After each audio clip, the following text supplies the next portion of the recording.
Hi friends, வணக்கம். இன்னைக்கு பாருங்கள், நம்ம மாடி தோட்டத்தில் அறுவடை பண்ண மைக்ரோ கிரீன்ஸ் இது வெந்தயக்கீரை. நான் ஏற்கனவே எப்படி நடவு பண்ணுறது, அறுவடை பண்ணுறது எல்லாமே சொல்லியிருக்கேன் பார்த்தீங்களா. இது இப்போ சமையலுக்கு எடுத்துகிட்டு வந்திருக்கேன் பாருங்கள். நல்லா பெரிய கட்டில் ஒரு கட்டுக்கு தேடும் அது மாதிரி இருக்குது.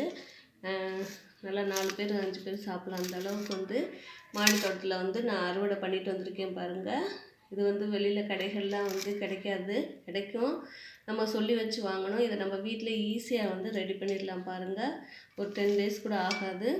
நமக்கு மைக்ரோ கிரெயின்ஸ் வீட்டிலே கிடைக்கும். ஒரு சின்ன டப்பு இருந்தால் போதும். அதில் நம்ம எப்படி செய்யலாம், எப்படி நடவு பண்ணலாம், நம்ம சேனலில் வீடியோ இருக்குது, அதையும் பாருங்கள். இப்போ இதில் நான் பொரியல் செய்ய போகிறேன். எல்லா கீரையும் செய்கிறது மாதிரியே தான் இந்த கீரையும் நல்லா வாஷ் பண்ணிவிட்டு பொடி பொடியாக இந்த தண்டையும் சேர்த்து கட் பண்ணிடணும் பாருங்கள்.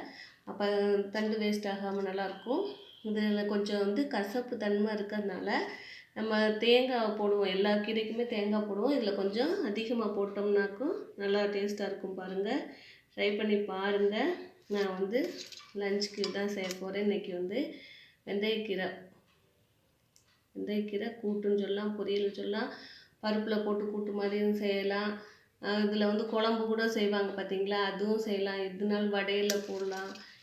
எதுலனாலும் நம்ம போட்டு பிள்ளைங்க சாப்பிட்றதுக்கு ஏற்ற மாதிரி நம்ம போடலாம். இதில் கசப்பாக இருந்துச்சுனாக்கும் கொஞ்சம் பொரியல் எடுத்து சின்ன குழந்தைங்க இருந்தாங்கனாக்கும் முட்டை அதில் போட்டு பரட்டினோம்னாக்கும் முட்டை மாதிரி தான் இருக்கும், கீரை கூட தெரியாது.